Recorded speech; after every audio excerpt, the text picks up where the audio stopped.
गईनी पातर कबो रतिया में देवेला नया तराए हाय यार दिल देके रोज मांगे लो बिल यार दिल देके रोज मांगे लो बिल यार दिल देके रोज मांगे लो बिल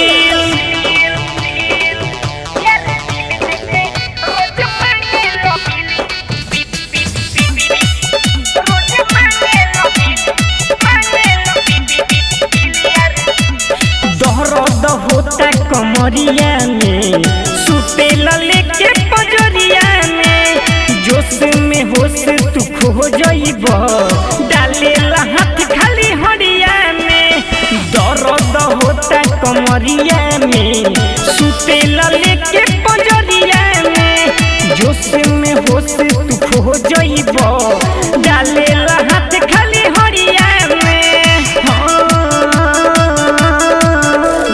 जल्दी तू देख ली फादर जे पिटोई बत होई तोरे आदर भागो जल्दी तू देख ली फादर जे पिटोई बत होई तोहरा डराए हाय यार दिल देके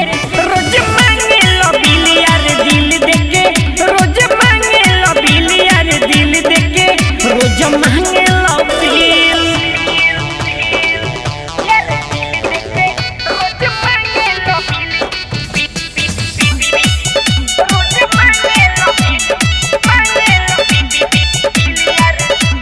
फूलचन कन्हैया बात बुझन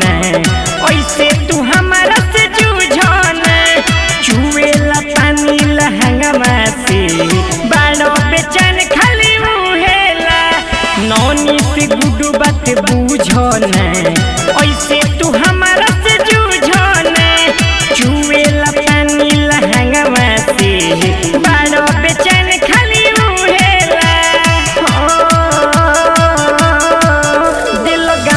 बिछाई खाली आडर पूरा देहिया में मोल देला पाडर तेल गमछा बिछाई खाली आडर पूरा देहिया में मोल देला पाडर आए हाय यार दिल देके रोज मांगे लो बिल यार दिल देके रोज मांगे लो बिल यार दिल देके रोज मांगे लो बिल। Bhagwati recording studio